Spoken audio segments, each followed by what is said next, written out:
Welcome to Frankly Speaking here on WYDC TV Big Fox, broadcasting live from the Hesselson studio. And you may have noticed coming in, this is exciting. We have you in the studio for the first time, former Congressman Joe Sempolinski. Joe, thanks for being on the show this morning. I had to come see it. I'm here on beautiful Market Street in Corning. You know, you and I, of course, we both grew up in this area, out in Irwin. Yeah. And so I had to come see it myself, and it worked out with my schedule today. I had to be in Big Flats later, and I said, let's do it from the studio. Yeah, well, since I have you in the studio, I'm going to be asking you a lot of questions of the day, the things I would have covered. The door's right there. I can just run out. You can run out. Right, Well, no, it's locked. Oh, So we do have a lot to talk about. But first, I want to put up my contact information. If anybody has questions for Joe, we can take it live during, I'll go to the break, but live during our interview here. All right, there's our info. Okay, now we'll go back to Joe. All right, Joe, so much to talk about. Let's first, just as a kind of a weird story, we all know about Tucker. Yeah. Okay. Tucker's gone from Fox. But what do you think Don Lemon's feeling? Do you think he's more upset that he got fired, or that Tucker somehow beat him in the ratings again Tucker on the beat same him day? again. I mean, he was, even on, if you went to the CNN page, the number one story was Tucker. Yeah. Tucker. And then there was, oh yeah, by the way, Don Lemon, we fired him. Yeah. So he wasn't even the number one story on his own network. No. For getting fired. I find that whole thing a little strange. I mean, Tucker's the highest rated cable news commentator on all of the major cable networks. He was the number one rated show. Right. So I don't know what's going on there. I certainly hope it's not something that has to do with sort of censoring his views or something like that. Yeah. Or anything negative behind the scenes. The whole thing struck me as, I think a lot of people reacted the same way, where I didn't expect that. You know, you have this major voice in our media universe, one of the largest voices, and on cable the biggest voice, suddenly goes away. I wish him the best. I mean, he does a lot to promote the conservative cause, and I think with somebody with his talent, he'll certainly land on his feet, whether it's at a different network or starting his own thing or what have you. And then people have been talking about starting their own thing for a long time because, and back to your point, and I hope it's not any kind of censor thing. I don't think it is. But we did get a viewer, I keep saying listener, a viewer the other day that said, could this be censorship? And you do start asking the question in general against conservatives, because think of how many conservatives through the years have been either brought down or silenced. And now you're seeing that electric vehicles and like that are going to take away AM radio, most likely. I mean, I don't know. It raises the question. Right, exactly. I haven't seen, and I always am, unlike sometimes my friends on the left, I'm always hesitant to make a definitive comment until I know the circumstances. Yeah, and I certainly am not privy to the internal operations of Fox News. Of course. Nor am I on a personal basis with Tucker Carlson. So I don't know what happened. But I certainly am concerned because of some of the patterns you see of somebody expresses a view that perhaps somebody else in media doesn't like, and then they are deplatformed in some way. It's one of the reasons I was very excited with some of the developments that happened with Musk buying Twitter, where you had a lot of that going on Twitter, and now it's a much freer platform. And Tucker posted a video yesterday, last night on Twitter. I watched it. I happened to be looking at my Twitter feed when it came up, so I was one of the first 1,000 or so people to watch it, which was interesting because now it's got millions and millions of views, and it just shows the alternative platforms that are out there. You got different ways to reach people, and I want there to be, for a healthy republic, I want all views to be out there, and then the people are the arbiter, not anybody else. The people decide through their votes which views they want to have expressed in policy, and the way to do that is robust dialogue and debate, not pushing aside somebody because you don't happen to like what they say. And as a media person, I always find it interesting when the main story of the day is about media. Yeah. It's just got kind of an odd, and two major stories. And now this is not as big, but it looks like Nate Silver's out too. Yeah, at 538. That because they're owned by Disney. Yeah. Which I did not know. I think Disney owns everything. Right? And because they own ABC and all that stuff. And apparently Disney's doing a large amount of layoffs, and they laid off an enormous number of people. 538 was interesting. It is interesting. I guess it still exists, but without Nate Silver, I don't know how it works. Because it really was data. Yeah. And I found it interesting because you might have commentary around it that had some sort of bias one way or another on that website, certainly. But when you were crunching the data, it was much more political sciencey, and that's my training, my background in political science, where you could if you are dealing with numbers, it's a little easier to pull apart where the biases might be. And I found when he was putting forward models on 538 that predicted elections, oftentimes they were a little bit more accurate. If you remember in 2016, you had the New York Times saying, "Oh, Hillary Clinton's got a 99% chance to win," and Silver's saying, "Yeah, she's the favorite, but this is maybe more like a 1 in 3 for Trump or a 1 in 4 for Trump," which is, things like that are not crazy that they happen. And then you saw the election was dramatically closer than what other pollsters said. So his had a good data handle. So again, that's somebody I think just based on the talent finds another platform. Yeah, I agree. We got to take a short break. Stay with us. This is Frankly Speaking on WYDC TV, Big Fox.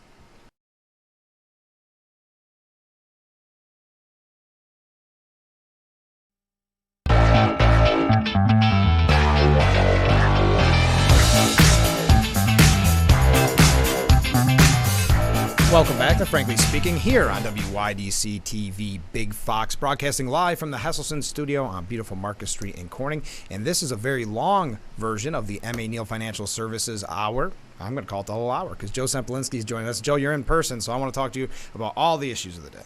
That's what I'm here for. All right, beautiful. Let's talk about the big one.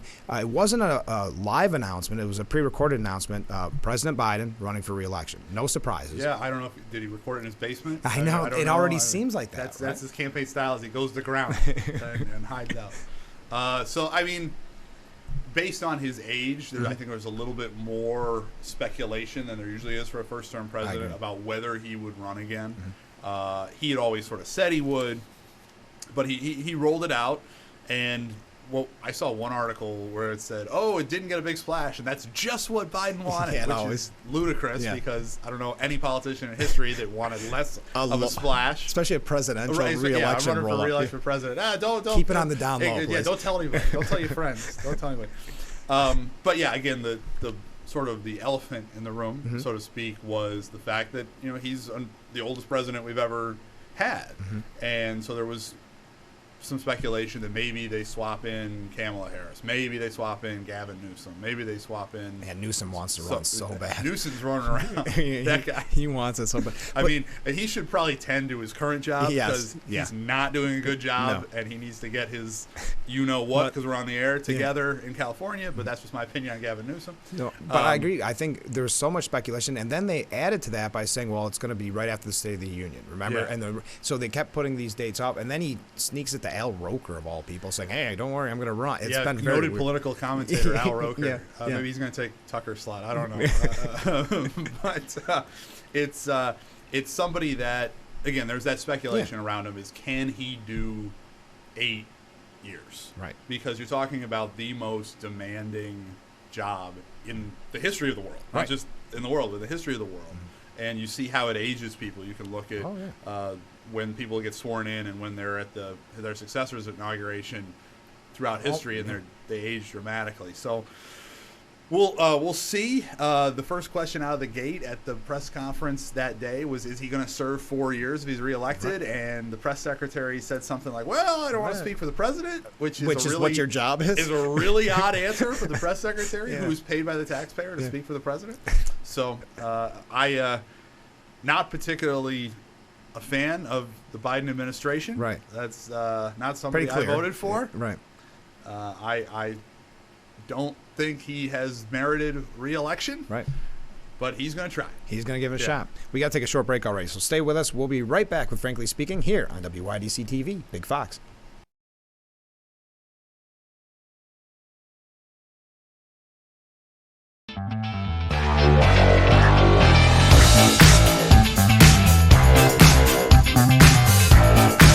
Welcome back to Frankly Speaking here on WYDC TV, Big Fox, broadcasting from the Hesselson studio, and this is the M.A. Neal Financial Services section of our program. Joe Sempolinski is our guest. Thanks again, Joe, for being on the program. It's always a pleasure. I like having you in the studio because we have so much to talk about. We're mentioning President Biden's video that he's running for re-election, and there's a lot of speculation about his age, like you said. But then to show you, in my mind, how the media works, Daily Beast, now we know they're to the left, but Daily Beast says, yeah, he's old. Get over it. That's their headline, which I don't think see any Republican president ever getting that headline. No, I mean, Did Reagan ever get that? basically carrying the water Yeah. for the Democratic National Yeah. Committee. And you're right. I mean, think of what they did when Reagan, who was far younger Far younger. than Biden is now, was running for re-election in '84. Think of what they did to Bob Dole in '96, who was far younger than Biden is now. It's a legitimate question. As I said, it's the most demanding, most important job on the planet. So anything that has to do with a president or potential president's capability to do the job, in my opinion, is fair game to at least discuss. I mean, Have the conversation. Everybody's got to make their own decision on how they vote. Some people do it on policy. Some people do it on some of these more human characteristics. That's everybody's prerogative how they do it. But it's certainly something that's within the realm of legitimate concern because it's not something about his family. It's not something. It's about, can you do the job? And I've met the president. Right. My wife and I met the president when I was in office, and after our brief discussion, which was friendly, we didn't talk policy. I asked my wife, what did you think? And the word she used was frail. Okay. And that was the word I would use. I mean, he physically looked frail, and he's an older gentleman. Nothing wrong with that, No. but there is a legitimate question as to whether that individual is somebody that can get through 2 4-year terms in a way that he's going to be a vigorous force on the world stage. Because remember, it's not just domestic policy. The President of the United States is our head of state, and it's who everybody else in the world, China, Russia, everybody looks to see, all right, are we vigorous? Are we strong? How is the American government going to react if we take this aggressive posture or this aggressive action? And you want somebody that projects vigor, that projects strength on a world stage, because you get peace through strength. That's just a reality of human relations. So it's a legitimate question. Everybody's got to make their determinations on their own as to what they value when they make their vote. But to say that, don't talk about it, is wrong. Is incorrect, in my Yeah. opinion. Yeah, and then you add on top of it not just the fact that he did pre-record his re-election video, but the New York Post and others, not just the Post, broadcasting out today that they have cheat sheets that they keep catching him with. Yeah. And they're to the point of, when you read it, it's really embarrassing. Like, you is all capitalized, so it's like, no, this pertains to you, Mr. President. Yeah, he had, well, what I saw, he had in his sort of palm card that had the picture of the reporter, what the question was going to be. Yeah. I mean, Which really, that stinks, that's too. where That's it's another one problem. thing to have like a sheet of like, all right, what's the person? Oh, that's Frank. All right, I know him. He works for Big Fox. Okay. Topics that might come up. Yeah, But when you- and talking points and those sort of things. But to say, all right, this is the question. How did they know that? How did they know what she was going to ask? Was there some sort of prearrangement where we're only going to call on you if you give us questions ahead of time, or are we giving them questions that we want them to ask, or do you have a few favorite reporters? These are all really legitimate questions and concerns. You were my communications director, so we had this relationship. Yes. Right. Yeah. And we did once a week. I had my topic of the day I wanted to discuss. Then we opened it up. I didn't know what those folks were going to ask me. No one did. I didn't know who That was was going the to be on fun the of it. call. Yeah. We put it out to all press, and I had to do it without a net, live in front of everybody. But that makes for open, honest answers. Right. And I think In the my media respected that because they knew they had access. They had somebody who was a public official who they could ask. It could be about something that was state. It could be something that was just news of the day. It could be what I was doing or whatever. And they knew that because they were asking it live, they were getting my honest initial reaction. Right. And I think the people are entitled to that, to have that sort of public official that's willing to express what they really think. And the problem is even more so that President Biden is not good at speaking to the press. It's like that dirty secret the press won't talk about, but they really should be upset. Yeah, and he's prone to sort of go and say some goofy anecdote that may or may not be true. Yes, well, yes. And sort of say something off the cuff goofy, and so they're clearly trying to protect him, and he's always been that way. That's just who he is, for better or for worse. So it went in, and again, as somebody who has been a public official dealing with the press, certainly I haven't been president of the United States. Right, I of haven't had course. to deal with You're not that. saying that, yeah. But you're somebody who's prepped members of Congress, Yeah. multiple members of Congress. I've never seen anything like that where you had that much information I wouldn't- pre-baked about what you knew exactly what was coming. I don't know how you would cross that bridge. I've stood behind the current Speaker of the House in a press conference. He was minority leader at the time. And so I had that angle. Right. And he had reporters he was just calling on them, and he didn't know what the questions were. Right. This is Kevin McCarthy. And they were coming at him, and it was the same thing. They could ask him anything. He had to be ready, and he didn't have notes or prep, or they certainly weren't giving him the questions ahead of time. So it's a commentary on how prepared is he, and how scripted is he, but it's also a commentary on how cozy are the relationships here, where they're willing to do that, which they would never do for a Republican politician, ever. They're going to try and play gotcha and try and ask you something you don't expect and make you look bad. It raises a lot of really concerns. I just don't know how, from the side of communications director, how I would reach out to someone and say, hey, could you give me word for word that question? Because on the other side of it, now that I'm on the media, I'd go, this isn't going to be a good interview. Right. I've heard of things like pitching a story, saying, hey, sure. we've got this initiative, this legislative initiative. We want to talk about that. Yeah. Okay, but usually the reporter comes back and says, hey, by the way, I'm going to ask you about A, B, and C that you may not like. Okay, and Almost a lot of times they don't tell you they're going to ask you about A, B, and C, Yes. which is apparently they are telling the president. So everything that I have had where I was either in the presence of an interview going on or doing the interview or staffing the interview, I've never seen that level of coordination in my life in 20 years in politics. No. It speaks back to media, what we were talking about from the beginning. But Joe Sempolinski is our guest. We got to take another short break when we come back, because I'm glad you brought up Kevin McCarthy. That might come up next. So stay with us. We'll be right back.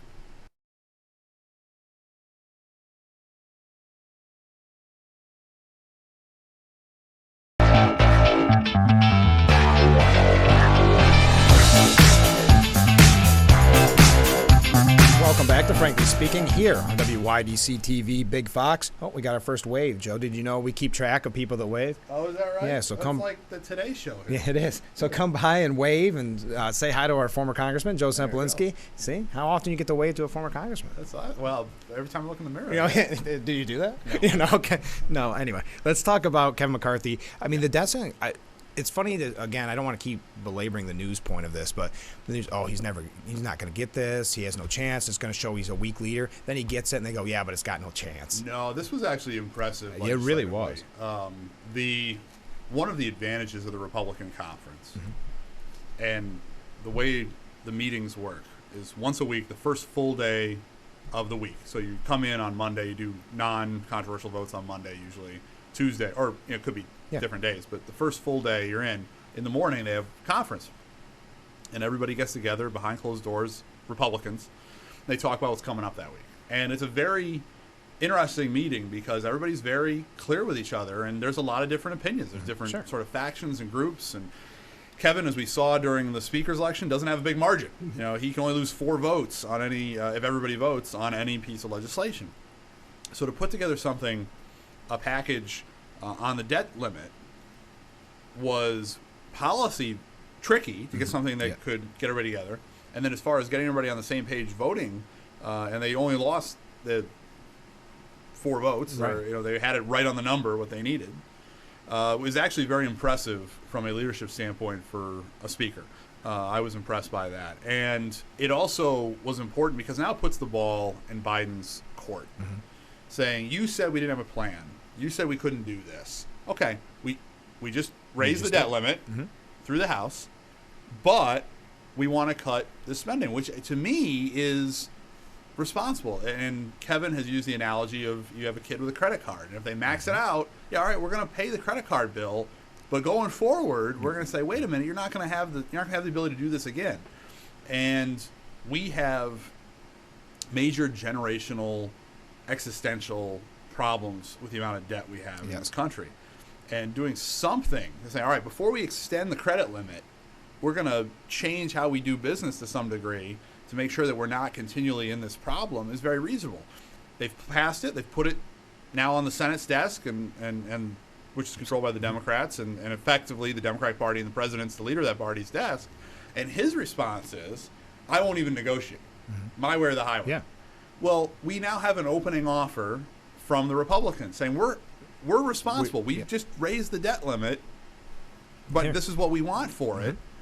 And the president, when he was a senator, was all about that. You know, he was talking about, we need to be responsible. We can't just raise it willy-nilly. And you have 47 years of his record in the Senate where he's taken a very different tack to what he's saying as president. So even just say, I won't negotiate, grossly irresponsible by Joe Biden.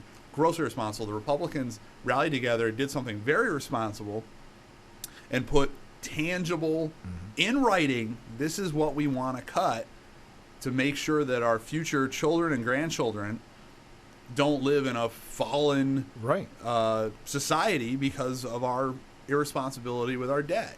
I was very proud of Kevin, and I thought he did a good job, and I thought the conference did a good job putting this together and a broad coalition. Again, they can only lose 4. So you have the most moderate Republicans, the most conservative Republicans, every flavor of Republican almost unanimously voting for this. And I think it's interesting they always sell Biden as a unifier, right? That was what he ran on. But then you say right from the jump, we're not negotiating on this. Ooh. Yeah, take this or get lost. Yeah. I mean, that's grossly irresponsible. And again, it goes completely against his own record as an elected official. So this is, and I couldn't agree more that if we have to be responsible. We don't want a situation where we're putting the full faith and credit of the United States at risk.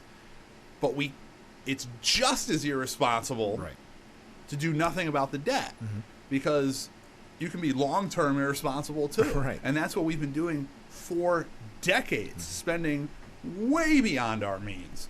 And the last vote I cast in Congress was against the omnibus bill, and it was one of my easiest votes because it was ridiculous. It was one of my proudest votes, and the one that got one of the most attention that I was willing to just say no to that level of spending. And how do we rein in the spending when I think it was very fair, like you said, what came out, and there's no negotiating there. So yeah, they're taking it back to previous year. We're not taking it back to 1970 spending. Taking it back just a couple of years. It's very reasonable, and you could make an argument that it doesn't do enough to change the trajectory of spending. But to me, it's a fair opening offer saying, listen, this is something that we can pass through our conference. We can have our people of all different ideological perspectives within the Republican Party supporting this. We have a plan that's designed to do something about what is the biggest long-term domestic issue that we are facing, which is our debt.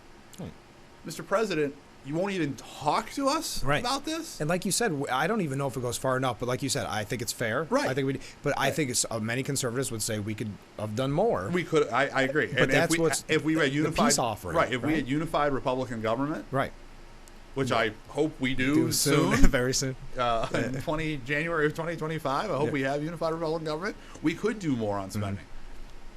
The reality is, for better or for worse, Joe Biden is president of the United States. And the Democrats, our friend Mr. Schumer is the majority leader of the Senate. And it is what it is.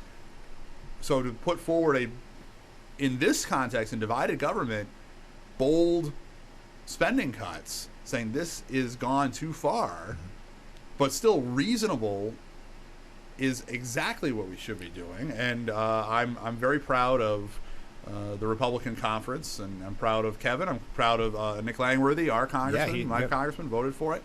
And so I think it's exactly what we should be doing. I think, and I don't have it right in front of me, I should have been better prepared, but I thought he had a great statement, echoing kind of what you're saying. He said, I was proud to vote for the Limit, Save, Grow Act that is the first step to breaking Washington's addiction and spending and getting our nation's finances back on track. This plan is a responsible, reasonable framework for spending reforms that the American people are demanding, which I think is also true. It's time for President Biden to stop the games and come to the table to negotiate. That's Congressman Nick Langworthy. I couldn't agree more with Congressman Langworthy. That's exactly correct. And speaking of budgets and deficits and money, you want to switch over to New York politics for a second? We don't have one. We don't have a budget. So do you think, when do you say, I want to get a poll started, when do you think we actually have the budget passed? It's dragging on a while. Yeah. And I, as full disclosure, my day job is I'm chief of staff for a state assemblyman, Assemblyman Giglio. That's what I do during the day, during the week now. And so I've been following this extraordinarily closely as a state legislative chief of staff. And I'm in very clear contact with my boss, the assemblyman, up in Albany when he's up there. And he tells me sort of what the latest rumor is. And, every day or two we'll have a phone call. I say, what do you hear? And he'll start with, well, nothing for sure. Because remember, this is just a few Democrats in a room. This isn't even rank and file Democrats. Nothing transparent. this is you think Washington's bad, Right. and I just said I voted against the omnibus. One of the major reasons is the level of spending, but another major reason is the opaqueness of the process. There was no participation in the process. Washington is Shangri-La, Camelot compared to how they do things in Albany as far as transparency in negotiations. So you have just a handful of folks in a room sorting this out. And so you hear one day, oh, they're close, and then you hear the next day, no, they weren't as close as what the media said. Yeah. And they're going through all these issues regarding bail reform, housing, variety, the level of spending, right. a variety of others. I'm starting to hear that they may be close.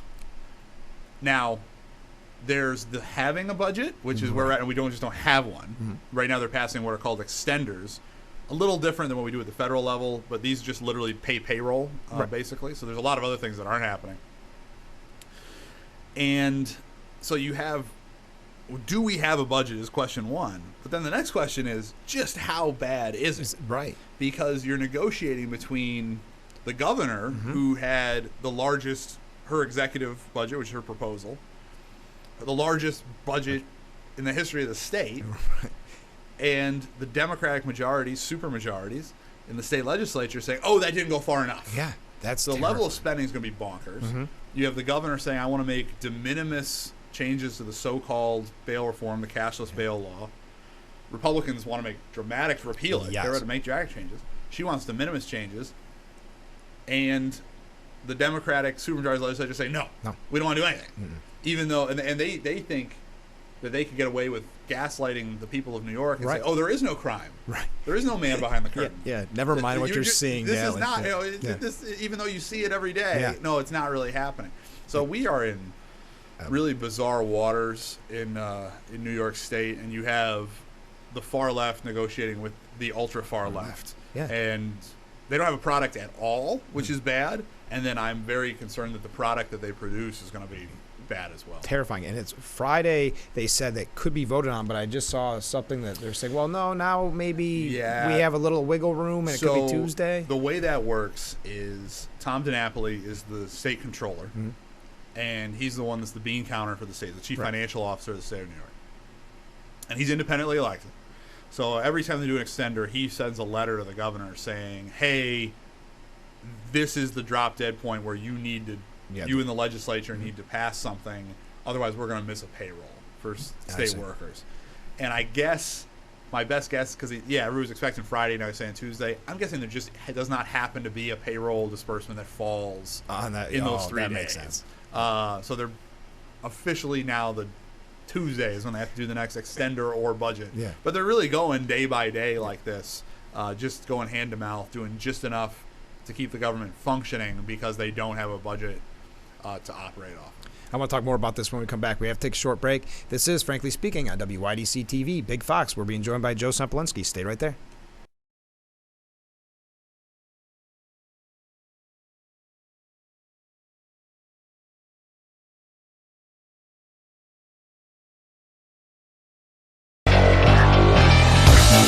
Welcome back to Frankly Speaking. Turning on my music here on WYDC TV, Big Fox, broadcasting live from the Hesselson's studio. Palatial Hesselson's. You're very right about that. And we haven't even mentioned, we haven't got any yet. I do here, Culligan Water. Culligan Water, new sponsor. We Fantastic. we got everything here. These are smart decisions by these corporations. Well, thank you. I appreciate you saying that. So we're talking about the New York State budget or lack thereof. Some of the issues that seem to be holding points. Okay, we knew from the beginning that bail reform they were going to have problems with. Yeah. I mean, that was just the nature of it. Is that one assemblywoman still on a hunger strike over that? From what I have heard, although I believe there are exceptions. I would hope. To the hungers. I think she's having liquid or something. And, and she has a whole list of provisions for how she's doing the hunger strike. Yeah. You know what? I just said Culligan Water and all that. I didn't even mention this is the M.A. Neal Financial Services segment of the program. Oh, this is the financial segment. Yeah. So M.A. Neal Financial Service. I apologize. We got all three in there, the big ones, and all of the. Thank you to all our sponsors. The ones that pay the bills. Yeah, exactly. So the one that surprised me, and we read it yesterday on the program, is the issue with the sticker stores, the marijuana stores, and how to enforce those illegal stores. But again, this was all, everything's anonymous, anonymity. We don't know the truth. But they said one of the problems is if you go in there with a police presence or even just a Department of Taxation, it could upset the nerves, I guess, of the staff. And that's where they're having problems. That's their concern, upsetting the nerves of people. Yeah, on the staff. So not the maybe the quote unquote owner. Well, how do you? Is that where we're at? Really? Yeah, that's what I'm saying. That's what the it seems state like. is. We don't want to upset the nerves of people that are involved in an inherently illegal business because they don't have there are licensed marijuana dispensaries. My personal position on marijuana is I'm in favor of medicinal marijuana. If a doctor wants to prescribe it, I'm against recreational marijuana. So I'm concerned about this whole thing. But you have certain things that in New York, under New York law, not federal law, but under New York law, are legal. So multiple layers here. One, you have just a bunch of these stores that are skirting the law, really in flagrant violation of the law. Right in front of the idea, I just bought a sticker, so here's your gift of a bunch of drugs, is ridiculous on its face. So there should be enforcement of that. We've had local officials reaching out, I know, to the office I work in saying, how are we going to deal with this? I know it. So the idea that perhaps we're going to make somebody nervous when they're working in an illegal business, that's not exactly Elliot Ness and the Untouchables here, right? Doesn't that fit New York, though? It really does. Doesn't it make New York right now, And it terrifies you what the budget's going to look like if those are those are the values we're operating on and who we're concerned about. I'm more concerned about maybe a kid getting drugs they shouldn't have. That look like candy. They show the pictures of those things. They make it look like candy. I've seen some photographs of how they're packaged, especially in the illegal stores. Yeah. Because in the legal stores, you can't package it like that. Then there's the other issue where if you want a license, you want to sell it legally. Right. Well, you better have a criminal conviction. I know. Which is insane. Yeah, because I know there are people out there that are listening that have been involved with businesses that have liquor licenses, right? A bar, a restaurant. I've helped in my professional capacity people that want to get a liquor license. I've got no problem with that. Of course. And you got to be squeaky clean. You got to have all your ducks in a row and all your stuff together. If you're going to sell liquor, which is appropriate because you're selling liquor and you want to make sure people aren't selling it to kids and they're not responsible. Exactly, that they're paying all the proper fees and taxes. It's the exact opposite with marijuana. If you want to sell marijuana, well, you better have been a drug dealer. Now, let me ask you this then, Joe. This opens up an interesting chapter. Say you've got an illegal sticker store. Right. They come in, they finally come up with these new laws, they bust you. Now, do you have that conviction where you can become legal? I don't know. I mean, that's a legitimate question. And the argument is that somehow the war on drugs was oppressive in some way. So we can have a good faith debate about whether a particular drug should be legal, whether the federal and state government has invested the proper amount or too much of resources into the quote-unquote war on drugs. Those are policy discussions that we can have, and we do have them between parties, within the Republican Party, within the Democratic Party. There's a lot of different positions on these issues. But rewarding somebody for breaking the law, we all knew, whether you agreed that it was illegal or you disagreed that it was illegal, we all knew marijuana was illegal, and selling it was really illegal. So we're going to, just because you didn't like that law, doesn't mean you can break it. Doesn't mean you can break it. Exactly. We live in a society of laws. If you don't like the law, call your legislator. For whatever level that law is, maybe your town board member, your state legislator, Congress, and say, this is a bad law. You should write a bill to change it. Run for office. Get involved. Whatever. This is a democracy. It doesn't mean you can say, I don't like this. Going through the legal process. But just saying, oh, no, I'm going to ignore that. And then for the state of New York after the fact to say, like, yeah, we're going to reward you for that. Thanks for that. In fact, we're going to say somebody that followed all the rules can't be involved in that industry. That is beyond insane to me. But that is the law in the state of New York. So we're concerned about, we're going to make somebody who's working in a legal store feel bad or feel nervous. We have a bunch of people that have a conviction for something they knew was illegal. We're going to reward them by having access to a market that nobody else has access to. Everything's backwards. Same with the bail reform. Bail reform is the same thing. The concern first and foremost should be protecting the public. And cashless bail has had the exact opposite effect to that. and you have people that should not be out on the streets. We're the only state in America where a judge cannot consider whether a human being is dangerous when they set bail. 49 other states, liberal states, conservative states, the judge can at least consider, hey, is this guy going to run out and stab somebody do it again, if I let him go? Yeah. That cannot be considered by a judge in New York State. That should be the first thing that we change when it's this, we're dealing with bail and discovery laws, is let a judge consider dangerousness, and they won't even touch that. The changes that the governor wants to make, which the far left doesn't want, don't even come close to that. And that's why, right before we go to break, all of our friends are watching PA, because we hit PA. Don't make the mistakes we made. No, right. You Please. learn the best way to learn. Looking at the camera. Yes. The best way to learn is from someone else's mistake. And you're living it in real time. That's right. All right, we'll be right back with Frankly Speaking here on WYDC TV. Big Fox.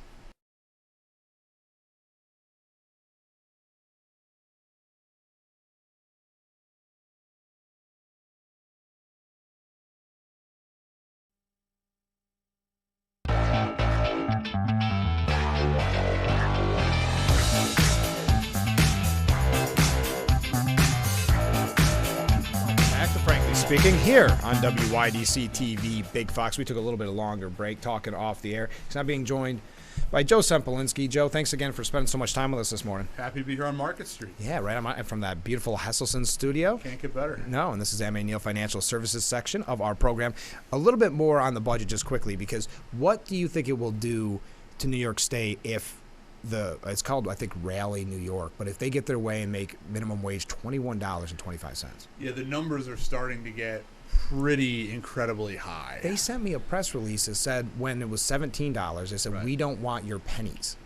Right. $17 an hour? What'd you start out with when you first started? My first job? Yeah. It started with $6. Yeah. And there was no one in front of it. Yes. It was in the $6 range. My first job was at the Wendy's out of Consumer Square. Oh. Okay. Yeah, and I was the late night drive-through guy. Okay. I was making, I think it was $6.25, and I got to raise to $6.50 or something.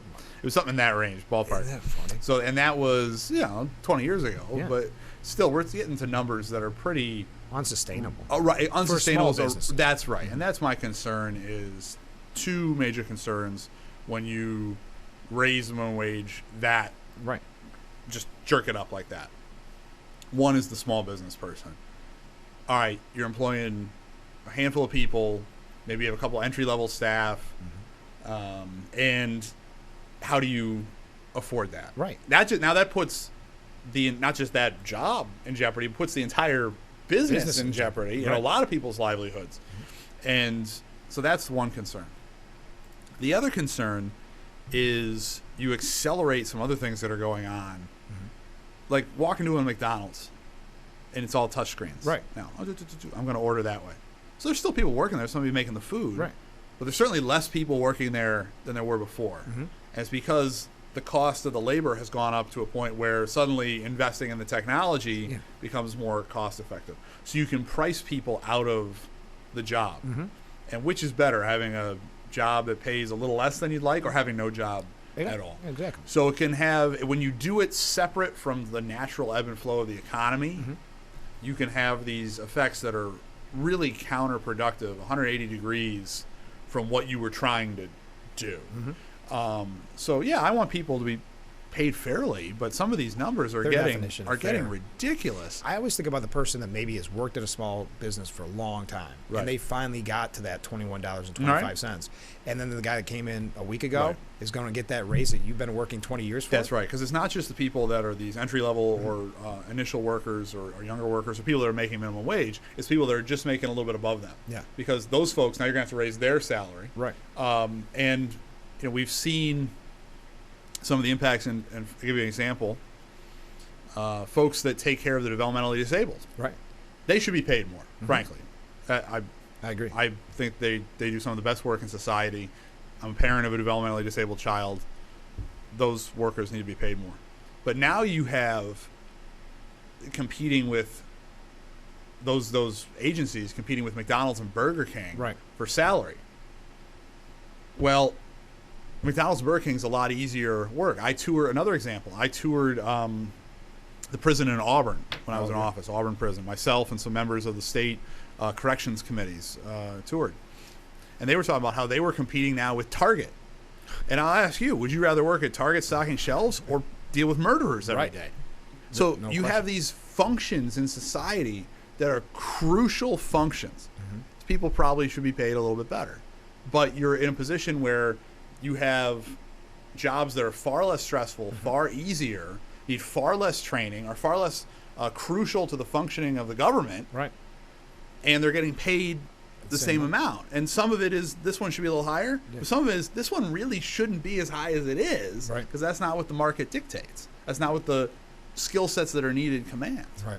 We got to take one more short break. You'll stay with us, Joe, right? Yep. All right. We'll be right back with Frankly Speaking on WYDC TV. Big Fox.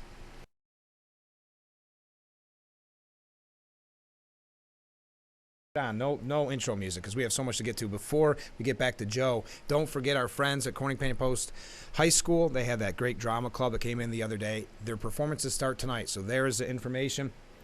So you can get your tickets today before it sells out. For Joe, 40-some kids in this play. Isn't that amazing? We're both proud alums of the Yeah. Corning Painted Post School District. And you had a great visit there as congressman. That was fun. I did. That was fun. And it was what's cool about the Corning School District is you have kids that live in the city, and you have kids that live in Hornby and Caton and these more rural areas. And actually, it was interesting. I had some kids coming up to me afterwards talking about specific Hornby issues. Yeah, and which is So great. you had a wide variety of perspectives, which makes for a much more interesting discussion. That was fun being at what I think of as Corning East. I know. But I know. I still Corning say it. High School. I didn't say it once during the interview, though. I was proud of myself. It's a force of habit. For the record, Frank and I are both Corning West. Proud alums. Vikings. Go Proud Vikings. Just before we go, I want to mention this quickly, Joe, but we have enough time, and I should have brought it up earlier. We mentioned you're a former congressman, but chairman of the Steuben County Republican Party has not come up yet. Our primaries, we already talked about petitions. Everything seems to be Yeah, we're going in a smooth. great spot this year. We have 10 of the 17 county legislative positions are up for election. 8 of those are currently held by Republicans. 2 of them are held by Democrats. The 8 that are held by Republicans, the Democrats didn't put any candidates up, so we're going to hold those 8, so we're not going backwards. And the 2 that the Democrats hold, we have candidates up. And that's in Wayland and Cohocton, and that's here in the city of Corning. Sure. So we're going after those 2 seats on the legislature. Our countywide positions are Republican incumbents, or in the case of the coroner, a Republican candidate, and they are also unopposed. So we have the opportunity to be on offense. We don't have to play a lot of That's defense. We are on offense in the city of Corning at the city council level. We're on offense at the county legislature. In Hornell, there are a couple Democrats challenging Republicans there, so we have to hold those seats, but we are also on offense. They're already at 8-2, and we're still on offense. We're going after one of those two. So I'm very excited about the ticket that we have. I'm very proud of the committee for how well they did on petitions. They did great. We had a fantastic petition year. It is not easy to put countywide candidates on the ballot. You need 1,000 signatures, and we were filing with way over that number, so we had no issues or concerns with those major petitions. And we're just about out of time, but how's the best way to get involved if people haven't? Yeah, send me an email, joe.semplinsky, because I think it's on the screen here somewhere. How to spell it. Yeah, right. Yeah. joe.semplinsky@gmail.com, and we'd love to get people involved in the process. Joe, thanks for giving us so much time this morning. Hey, I love coming here, and I'm glad I was able to do it in person today, and thanks for all you do having this dialogue in our community. Well, thanks, Joe. Join us tomorrow, 7 a.m. right here on WYDC TV. Big Fox for Frankly Speaking.